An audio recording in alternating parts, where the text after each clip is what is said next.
Hello students, welcome to worker classes और मैं हूं आपका होस्ट, आपका दोस्त सुंदरम सिंह चौहान। अब आज का जो इम्पोर्टेंट लेक्चर है वो है हमारा बी फार्मेसी स्टूडेंट्स के लिए बैचलर्स ऑफ फार्मेसी। तो जो लोग बी फार्मेसी फर्स्ट ईयर में है, सेकेंड ईयर में है, थर्ड ईयर में है और फोर्थ ईयर में भी चलेगा, पर जो फर्स्ट सेकंड थर्ड ईयर में है उनके लिए ये लेक्चर बहुत ज़्यादा इम्पॉर्टेंट होने वाला है।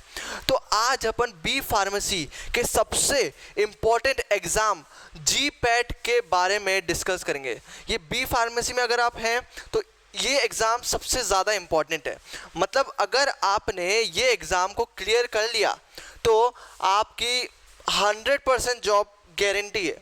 ठीक है, ये वाले जो ये स्टूडेंट्स इस एग्ज़ाम को क्रैक करते हैं वो आज बहुत सक्सेसफुल पोजीशन पे आज के टाइम पे हैं। ठीक है, तो अपन स्टार्ट करते हैं जी पैट एग्ज़ाम से। जी पैट एग्ज़ाम है क्या, पहले तो अपन ये जान लेते हैं। तो जी पैट एग्ज़ाम है ग्रेजुएट फार्मेसी एप्टीट्यूड टेस्ट। ठीक है, जी पैट है ग्रेजुएट फार्मेसी एप्टीट्यूड टेस्ट। जैसे कि आप इंजीनियरिंग में गेट एग्ज़ाम देते हैं, इंजीनियरिंग वाले स्टूडेंट गेट एग्ज़ाम देते हैं, वैसे ही हमारे फार्मेसी वाले स्टूडेंट, उनकी एक अलग ही महत्वता है हमारे फार्मेसी वाले स्टूडेंट की, और वो एग्ज़ाम देते हैं जी पैट। ठीक है, तो एनटीए ने भैया क्या किया, एनटीए जो है ये एग्ज़ाम को कंडक्ट करवाता है। एनटीए क्या है, अब आप ये पूछेंगे, तो एनटीए है नेशनल टेस्टिंग एजेंसी। क्या है बच्चों? National testing agency. ठीक है, तो ये नेशनल टेस्टिंग एजेंसी जी पैट एग्ज़ाम को कंडक्ट करवाती है। अब आप फार्मेसी की महत्वता समझेंगे। महत्वता कैसे समझेंगे कि भाई एनटीए ने इंजीनियरिंग वाले एग्ज़ाम के लिए गेट एग्ज़ाम कंडक्ट करवाया और फार्मेसी वाले के लिए जी पैट। पहले जी पैट नहीं हुआ करता था, पहले हुआ करता था गेट फार्मेसी एग्ज़ाम, पर अभी भी एक होता है गेट एक्सेल जो लाइफ साइंस के स्टूडेंट दे सकते हैं। इसके बारे में भी मैं आगे के वीडियो लेक्चर्स में या इसी के आगे अपन डिस्कस करेंगे कि GATE excel exam and GPAT exam में क्या अंतर है, क्या सिमिलैरिटीज़ हैं, क्या बी फार्मेसी स्टूडेंट क्या दोनों एग्ज़ाम को दे सकते हैं, मतलब कैसा क्या होता है अपन सब समझेंगे आगे के लेक्चर्स में। अभी अपन जी पैट के बारे में बस डिस्कस करते हैं।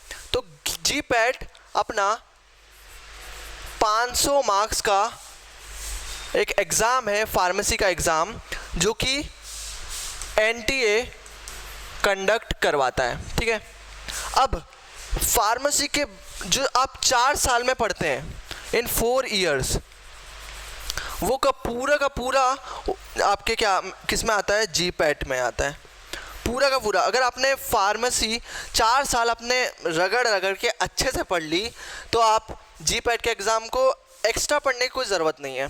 ठीक है, तो आपका ऐसे ही हो जाएगा। अगर भई आप क्लास में टॉपर हैं, आपकी टॉप 3 रैंकिंग आती है अपने 100 स्ट्रेंथ की क्लास में, तो आप आराम से, मतलब ऐसा मान के चलो हर एक टॉपर क्रैक कर ही लेता है कैसे भी कैसे करके इस एग्ज़ाम को। ठीक है, मतलब मैं आपको बता दूं, मैं जब थर्ड ईयर में था मैंने एग्ज़ाम ये क्रैक कर लिया। ठीक है, थर्ड ईयर में ही मैंने एग्ज़ाम क्रैक कर लिया था, क्योंकि थर्ड ईयर तक आप ये एग्ज़ाम क्रैक कर, अगर आपने थर्ड ईयर तक बहुत अच्छे से पढ़ा है तो आप ये एग्ज़ाम क्रैक कर लोगे आसानी से।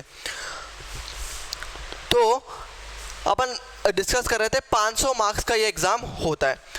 फॉर हर एक क्वेश्चन के लिए इसमें 4 मार्क्स मिलते हैं और हर एक गलत क्वेश्चन के लिए इसमें 1 मार्क्स डिडक्ट हो जाते हैं। तो मतलब इसमें नेगेटिव मार्किंग भी होती है।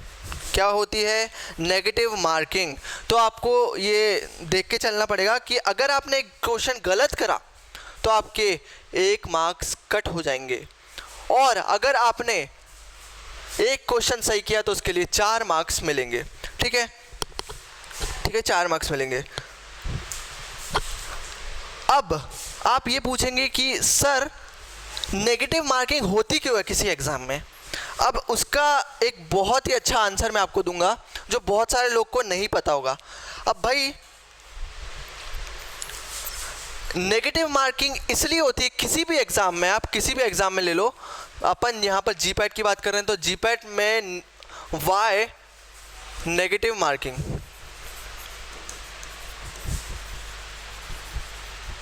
क्योंकि किसी भी एग्ज़ाम को आप दोगे तो उसके पहले प्रोज एंड कॉन्स, मतलब कि पॉजिटिव या नेगेटिव साइड देख लेनी चाहिए अपन को। अब भाई सब लोग ये बात करते हैं कि भाई पॉजिटिव मार्क्स लाना है, मतलब एक क्वेश्चन सही करोगे तो 4 मार्क्स आएंगे, पर आपको ये कोई नहीं बताएगा कि एक क्वेश्चन गलत करोगे तो 1 मार्क्स कट जाएंगे। और ये क्यों कटते हैं वो मैं आपको आज बताऊंगा। क्योंकि हमारी फार्मेसी फील्ड होती है मेडिसिन से रिलेटेड। अब भाई अपन फार्मासिस्ट कहलाते हैं, ठीक है। अगर आप 4 साल का एग्ज़ाम 4 साल की फार्मेसी कर लेते हो तो आप फार्मासिस्ट कहलाते हो लाइसेंस लेने के बाद। अब हर एक डॉक्टर जो मेडिसिन प्रिस्क्राइब करता है और हम फार्मासिस्ट क्या करते हैं, उस मेडिसिन को प्रिस्क्राइब करती है, ठीक है। जैसे कि आपने किसी भी फार्मासिस्ट को देखा होगा कि वो प्रिस्क्राइब करता है एक मेडिसिन को। अब वो मेडिसिन को प्रिस्क्राइब करता है, अगर उसने कोई भी गलत मेडिसिन दे दी, अगर उसने कोई भी गलत मेडिसिन दे दी तो ये एक बहुत ही उसको उसका भुगतान करना पड़ेगा। क्योंकि अगर एक गलत मेडिसिन उसने प्रिस्क्राइब करी अपने पेशेंट को, अपने कस्टमर को, तो उस कस्टमर को बहुत सारे सीवियर कॉन्सिक्वेंसेस हो सकते हैं। क्योंकि हर कोई सी भी दवाई ऐसी नहीं है जिसके एडवर्स इफेक्ट ना हो। आपने फार्मेसी में पढ़ा होगा ये, तो कोई सी भी ऐसी दवाई नहीं है। तो हर एक गलती की कीमत होती है और उसी कीमत को ये जीपैट वाले या कोई से भी आप नेशनल टेस्टिंग एजेंसी कोई से भी एग्जाम को कंडक्ट करवाती है, आप यूपीएससी क्यों ना ले लो, हाँ वहाँ पर भी नेगेटिव मार्किंग होती है। क्योंकि जो हम बड़े बड़े गवर्नमेंट पोस्ट के लिए या फिर बड़ी बड़ी पोस्टों के लिए हम ये एग्ज़ाम देते हैं, ये मास्टर्स के लिए एग्ज़ाम देते हैं, तो वो ये चाहते हैं कि उनका हर एक स्टूडेंट शुड बी परफेक्ट, ठीक है। तो इसलिए हालांकि इसमें इतना कुछ ज़्यादा मानते नहीं है, पर यूपीएससी वगैरह में ये नेगेटिव मार्किंग बहुत मानते हैं, ठीक है। उसके वजह से बहुत से लोग क्लियर नहीं कर पाते हैं। पर यहाँ पर ऐसा क्राइटेरिया नहीं है। यहाँ पर एक और क्राइटेरिया जो कि मैं आपको आगे चल के बताऊँगा, एक बहुत ही बढ़िया स्कीम मान लो आप यहाँ पर जीपैट में होती है, ठीक है। क्योंकि भाई जो मेडिसिन प्रिस्क्राइब कर रहा है वो डॉक्टर है, अपन से उस मेडिसिन जो लिखी हुई है उसको बस देना है अपन का काम। तो इसलिए यहाँ पर एक और चीज़ आ जाती है, एक डिस्काउंट तरह का मिल जाता है अपन को जीपैट एग्जाम में। तो ये फार्मेसी वाले स्टूडेंट के लिए बेनिफिट है। अब वो डिस्काउंट क्या है? अब वो डिस्काउंट ये है कि अपने 125 क्वेश्चंस रहते हैं जो 500 मार्क्स कंटेन करते हैं। इन 125 के 500 मार्क्स, ठीक है। इसमें से डिस्काउंट यही है जो मैं अब बताने वाला हूं। क्या है डिस्काउंट? कि इन 125 में से अगर आपने 40 क्वेश्चंस राइट कर दिए या सही कर दिए तो भी आप जीपैट को क्वालिफाई कर दोगे। अगर आपकी नेगेटिव मार्किंग ज़्यादा नहीं है तो बस ये कंडीशन है, वो भी मैं आपको आगे चल के बताऊंगा, ठीक है, कैसी क्या कंडीशन। पर अभी आप ये मान लो सिर्फ 40 क्वेश्चन सही करने हैं, और अगर आपने फर्स्ट सेकंड थर्ड ईयर भी अच्छे से पढ़ा है तो ये 140 क्वेश्चंस तो आपके सही हो ही जाएंगे। जैसे कि मैं अपना बताता हूँ, मैंने थर्ड ईयर में क्या किया था, सिर्फ 47 क्वेश्चंस को राइट, मेरे 47 क्वेश्चन सही गए थे। तो इन 47 के बदौलत मैंने जीपैट क्वालिफाई कर लिया था। और ठीक है, तो आपको सिर्फ क्या करना है, 40 क्वेश्चंस को अचीव करना है। 40 क्वेश्चंस आपके हो गए, मतलब आपका जीपैट क्वालिफाई हो गया। ये आपका प्लस पॉइंट है जीपैट के केसेस में। ठीक है, अब अपन आगे चल के आगे बताते हैं कि ये जीपैट एग्ज़ाम, जो आपका जीपैट है, वो क्या कैसे होता है। अब मान लो कि आपको क्वालिफाई करने के लिए 40 क्वेश्चंस चाहिए। ठीक है, मैंने, जैसे कि मैं पहले अपनी बात बताता हूँ, फिर आपको दूसरा एग्जांपल देता हूँ। मैंने पूरे टोटल क्वेश्चंस जो कि किए थे वो है 79 क्वेश्चंस मैंने अटेम्प्ट किए थे। अब 79 क्वेश्चंस मैंने किए थे, उसमें से 40 में से 32 क्वेश्चंस मेरे नेगेटिव गए थे, मतलब सही नहीं गए थे। तो मेरे को 160 मार्क्स आए थे। ठीक है, वो एक दो ड्रॉप क्वेश्चन भी चले गए थे, तो ड्रॉप क्वेश्चन के भी आपको मार्क्स आते हैं, तो मैं उसके लिए उसका जैसे बता रहा हूँ। तो 160 मार्क्स आए थे आपको, मतलब मेरे को। ठीक है, आपको भी आ जाएंगे, कोई दिक्कत नहीं है। तो मैंने 3rd ईयर में भी जीपैट क्वालिफाई किया था, 4th ईयर में भी वो तो हो ही जाएगा, 3rd ईयर में किया है तो। ठीक है, बस एक बार वो जुनून आपके अंदर आ जाए तो आपको कोई नहीं रोक सकता। फिर किसी भी एग्ज़ाम के लिए आपको जुनून चाहिए, जज्बा चाहिए। तो ये जुनून, ये जज्बा आपके अंदर आएगा, ना कि आप बाहर ढूंढने जाओगे।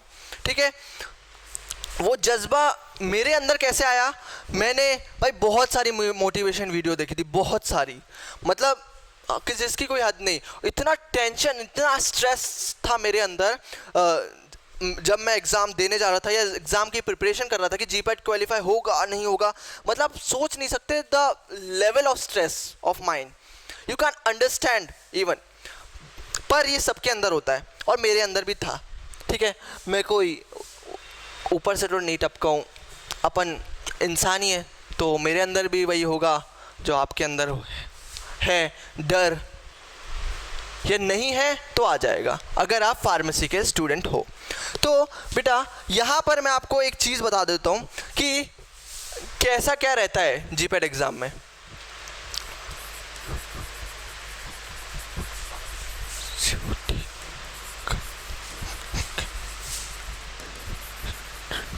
फार्मास्यूटिकल केमिस्ट्री से फार्मास्यूटिकल केमिस्ट्री में भी बहुत सारे सब्जेक्ट्स आते हैं। आपकी मेडिसिनल केमिस्ट्री आ जाती है, आपकी ऑर्गेनिक केमिस्ट्री, इनऑर्गेनिक केमिस्ट्री।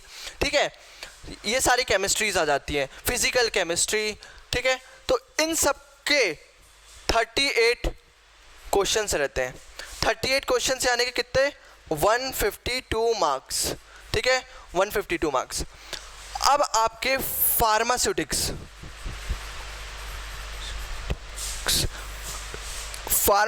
के अंदर भी बहुत सारे सब्जेक्ट्स रहते हैं, वो आप आगे जाके पढ़ोगे जब मैं आपको सिलेबस वगैरह बताऊंगा। तो इसमें आपको 38 क्वेश्चंस होते हैं। जीपैट के एग्ज़ाम में 38 क्वेश्चन आते ही हैं, थोड़ा सा अप डाउन हो सकता है, वो इतना चिंता की बात नहीं है। तो इसके भी 152 मार्क्स हो गए। ठीक है,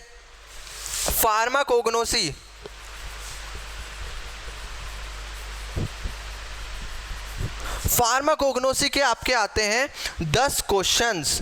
ये एक ऐसा एरिया है, अगर आप थोड़ा सा भी पढ़ के चले गए तो आपके 10 क्वेश्चन के कितने मार्क्स होंगे बच्चों, 10 क्वेश्चन के होंगे 40 मार्क्स, और ये 40 मार्क्स आपके ऐसे स्कोर हो जाएंगे। ठीक है, फिर आता है आपका फार्माकोलॉजी। यही है अपना माई बाप, यही है अपना माई बाप, यही है पूरा ड्रग्स का भंडार।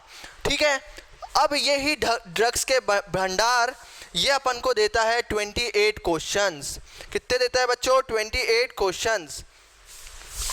और इसमें कितने मार्क्स आते हैं, 112 मार्क्स आते हैं। ठीक है, तो ये है आपके मेन सब्जेक्ट्स। कौन से हैं, मेजर या मेन सब्जेक्ट। ठीक है, तो आपके यहाँ से 38 मार्क्स आ गए फार्मास्यूटिकल केमिस्ट्री से। 38 क्वेश्चंस आ गए, फार्मास्यूटिक्स से 38, फार्माकोग्नोसिस से 10 क्वेश्चंस और फार्माकोलॉजी से 28 क्वेश्चंस।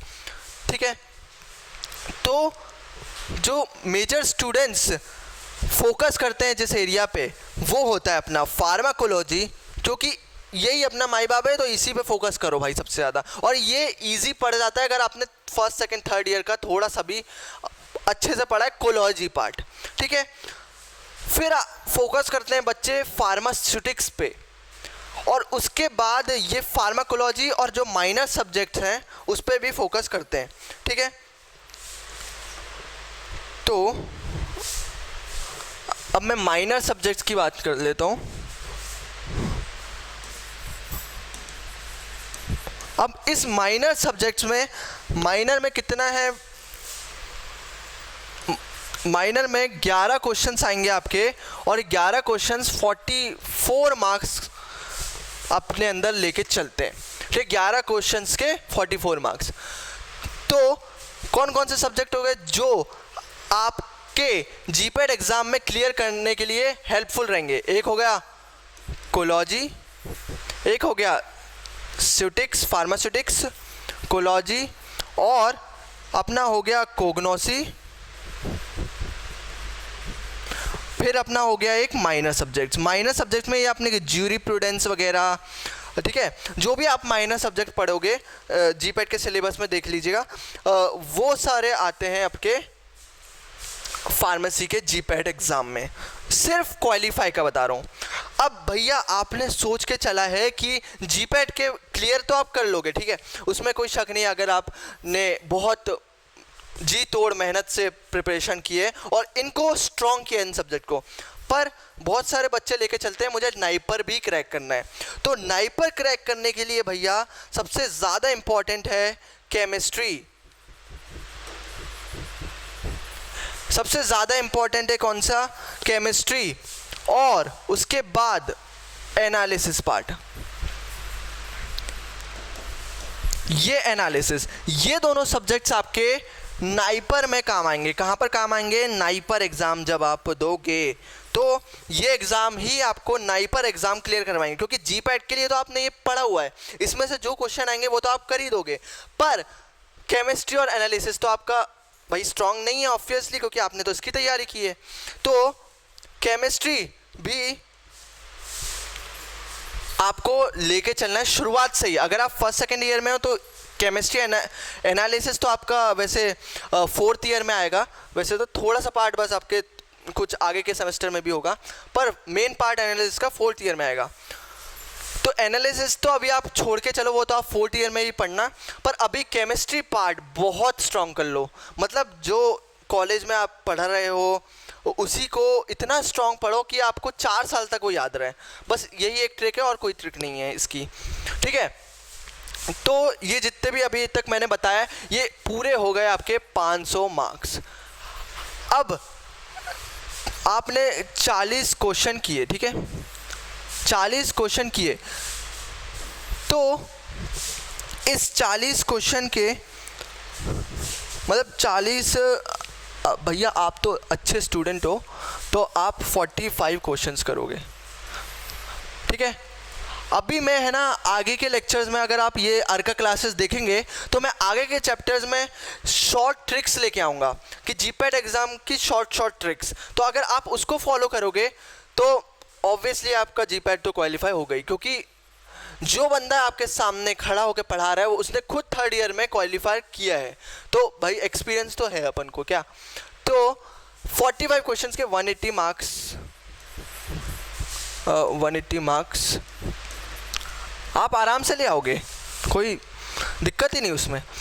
अब कट ऑफ जाता है इसका 140 से 150, आप मान के चलो ऐसी यहीं पर अप डाउन होगा, मतलब प्लस माइनस नहीं, 140 से 150 और इसी में प्लस माइनस हो सकता है, ठीक है। इतना ऑन एन एवरेज मैं बता रहा हूँ जहाँ तक मेरा एक्सपीरियंस है, ठीक है, इतना जाता ही है। तो अब भाई आपने देख लिया कि जीपैट एग्ज़ाम क्या होता है, जीपैट एग्ज़ाम की क्या क्या ट्रिक्स हैं और जीपैट एग्ज़ाम कौन कौन से सब्जेक्ट को कंटेन करता है। अब आगे सबसे बड़ा डाउट बच्चों में ये रहता है, या किसी किसी के बच्चों को तो पता ही नहीं रहता, बड़ी बात तो ये कि गेट और जीपैट भाई ये क्या होता है। हाँ, जीपैट की मैंने एक और बात नहीं बताई, पहले अपन वो पे उस पर आ जाते हैं कि जीपैट एग्ज़ाम को आप क्लियर कर लेते हैं तो आपको 12,400 रुपये हर महीने आपको मिलेंगे। मतलब आपको 2 साल तक 12,400 हर महीने मिलेंगे। मतलब एम फार्मा आपका पूरा पड़ जाएगा। एम फार्मा अगर आप करेंगे जीपैट के बाद तो आपको पड़ जाएगा फ्री। क्या बच्चों पड़ जाएगा? फ्री पड़ जाएगा। ठीक है, मतलब आपको अपने एम फार्मा के लिए अपने मम्मी पापा से पैसे नहीं मांगना पड़ेगा। आप खुद के दम पर, जीपैट के दम पर, खुद के दम पर आप एम फार्मा के कॉलेज में, एक अच्छे कॉलेज में, टॉप इंडिया के कॉलेज में आप एडमिशन लोगे। ठीक है, बेशक लोगे। ठीक है, और ये आपको पता चल गया। अब अपन आते हैं वही वाले अपने पहले वाले टॉपिक पे कि गेट और जीपैट में कैसा क्या है। अब गेट होता है, अगर आप गेट भी दे रहे हो तो आप गेट दोगे एक्सेल में। किस में दोगे? एक्सेल में। एक्सेल क्या है? Life science. मतलब गेट भी दे सकते हो आप एक्सेल में और जीपैट भी दे सकते हो। अब अगर आप फर्स्ट सेकंड ईयर में हो तो आप दोनों एग्जाम के लिए प्रिपेयर करो, मैं तो बोलता हूँ। गेट्स लाइफ साइंस से यहाँ पर ये हो जाएगा कि भाई आप एम टेक में एडमिशन लेने के लिए सक्षम हो जाओगे, और जीपैट से आप ये हो जाएगा कि आप एम फार्मा में एडमिशन लेने के लिए सक्षम हो जाओगे। मतलब हमेशा दो राहें पकड़ के चलो, एक काम नहीं आई तो दूसरी तो आएगी ही आएगी। तो ये तो मेरा पर्सनल एक्सपीरियंस बता रहा हूँ मैं, और सारे यही कहते हैं कि हमेशा दो चीज़ को पकड़ के चलो, एक काम नहीं आई तो दूसरी तो आएगी ही आएगी। अब गेट एक्सेल आप क्लियर हो गए तो आप इसके बेनिफिट्स क्या हैं वो मैं आपको बताता हूँ। गेट से पहले तो एम टेक में एडमिशन मिल जाएगा। अगर भाई आपका जीपैट नहीं निकलता है, गेट निकल गया, क्योंकि गेट में ज़्यादा कुछ नहीं पूछते, आपका 11th-12th की केमिस्ट्री अच्छे से प्रिपेयर कर लेना, और आपका फार्मेसी में आपने कोई से भी, अगर आप गेट का सिलेबस देखोगे तो बॉटनी, जूलॉजी, केमिस्ट्री, माइक्रोबायोलॉजी, ऐसी मतलब बेसिक्स पूछते हैं, पर आपका हो जाएगा अगर फार्मेसी 4 साल अच्छे से पढ़िए तो गेट भी हो जाता है लोगों का। मैंने पर्सनली देखा है लोगों को एम फार्मा। और आप पीएसयू के लिए भी अप्लाई कर सकते हो। ठीक है, अब पीएसयू क्या है वो आप गूगल पे खुद सर्च करिएगा। पीएसयू मतलब कि पब्लिक सर्विस यूनियन। ठीक है, पब्लिक सर्विस मतलब ये एक तरह की गवर्नमेंट जॉब हो गई आपकी, तो गेट से आपके वो मिल जाएगा। और जीपैट से तो आपको पता ही है इस, और अगर आप एम टेक में इसमें एडमिशन लेते हो तो इसमें भी आपको 12,400 रुपये मिलते हैं। ठीक है, इसमें मिलते हैं वो तो।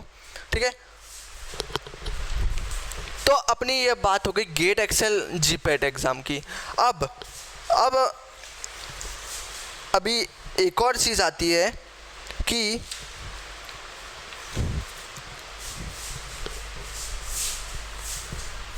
ये गेट एग्ज़ाम जो अपना है, ये लाइफ साइंस, इसका थोड़ा सा सिलेबस बता दीजिए सर। तो इसका थोड़ा सा सिलेबस बेटा ऐसा है कि इसमें आप थोड़े से जनरल एप्टीट्यूड पढ़ना पड़ेगा आपको। अगर आप फार्मेसी के स्टूडेंट हैं तो थोड़ा सा जनरल एप्टीट्यूड पढ़ लीजिए। ठीक है, मतलब थोड़ा सा नहीं, अब गेट है, नेशनल एग्ज़ाम है, तो मतलब कि आपको इसके लिए प्रिपेयर करना पड़ेगा। और आप मान के चलिए यूट्यूब आपके लिए एक बहुत अच्छा सोर्स हो सकता है, सिर्फ कोई से भी कॉम्पिटिटिव एग्जाम को निकालने के लिए। मैंने जो अपना जीपैट 3rd ईयर में निकाला था वो सिर्फ यूट्यूब के बदौलत निकाला था। यूट्यूब से आपको इतने प्यारे प्यारे कंटेंट मिलेंगे कि जो आप पैसा वेस्ट करोगे ऑनलाइन क्लासेस में, ऑफलाइन क्लासेस में, उससे अच्छा आपको कंटेंट यूट्यूब पे मिल जाएगा। ये दावा है मेरा। अगर आप ढूंढोगे तो मेहनत करनी पड़ेगी, बस ढूंढना पड़ता है हर कंटेंट को।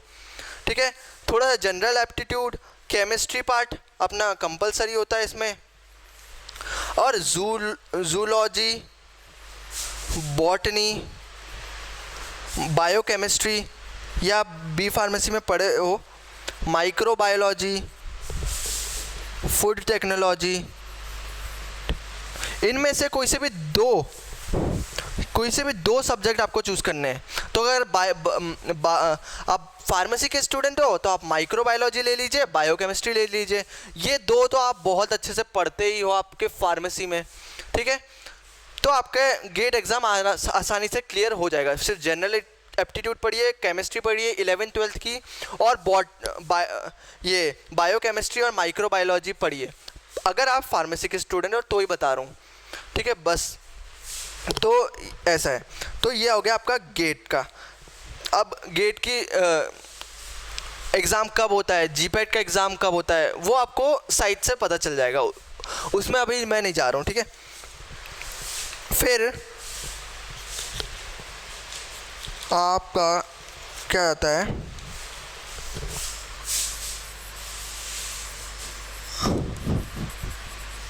मैं थोड़ा फ्यूचर ऑप्शन भी भाई आपको बता देता हूँ, ठीक है।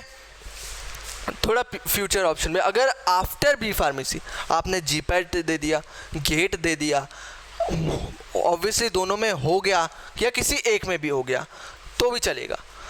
आपके दोनों एग्ज़ाम क्या हो गए, क्वालिफाई।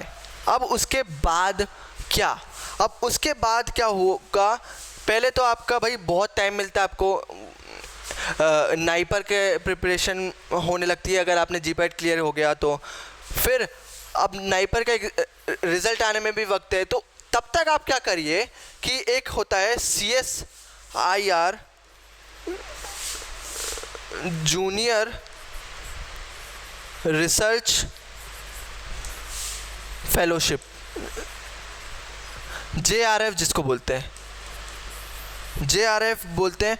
तो अगर आपने गेट क्वालिफाई किया है तो इससे ये बेनिफिट होगा कि CSIR जूनियर रिसर्च फेलोशिप के लिए आप एलिजिबल हो जाएंगे, और आप क्या कर सकते हैं, किसी भी CSIR की वेबसाइट पे जा सकते हैं। इस वेबसाइट का मैं ये लिख देता हूँ, csir.hrdg.res.in। ये वेबसाइट पे आप जाएंगे, यहाँ से आप इसके लिए अप्लाई करिए, CSIR जूनियर रिसर्च फेलो। बहुत कम लोग सिलेक्ट होते हैं, बस लक के लिए बता रहा हूँ मैं, ये इसको कुछ लेने के लिए नहीं है, पर अगर आप बहुत डेडिकेटेड हैं, बहुत सीरियस हैं, तो आप इसमें अप्लाई कर सकते हैं, ठीक है। तो मैं ये बता रहा हूँ, ये वेबसाइट है, इस पे जाइएगा तो इस पे अप्लाई कर दीजिए अगर आपका गेट एग्ज़ाम क्लियर हो गया है तो, और जीपैट भी वाले भी को भी ले लेते हैं ये लोग, ठीक है। तो यहाँ से आपको क्या होगा कि आपको जूनियर रिसर्च फेलोशिप में इंटीग्रेटेड PhD का भी ऑप्शन होता है। अगर इसमें सेलेक्ट हो गए आप तो इंटीग्रेटेड PhD मतलब कि आप M फार्मा भी वहीं से करेंगे, PhD भी वहीं से करेंगे, ठीक है। और ये पूरा रिसर्च का वर्क है। तो ये हो गया थोड़ी सी बातें जीपैट की, गेट की, भैया आप अपने बी फार्मेसी की लाइफ में क्या क्या करेंगे। तो अभी तो बस इतना ही बताऊंगा मैं, फिर आगे के वीडियोस आप अर्का क्लासेस को फॉलो करते रहिए। उसके बाद बहुत ऐसी जानकारी आपको मिलेगी कि आपने कोई और यूट्यूब चैनल से सुनी भी नहीं होगी ये सारी बातें। तो stay tuned, thank you, have a nice day and stay tuned with Arka classes. Subscribe, do like, और अगर कुछ समझ में नहीं आया तो कमेंट ज़रूर करिएगा। धन्यवाद।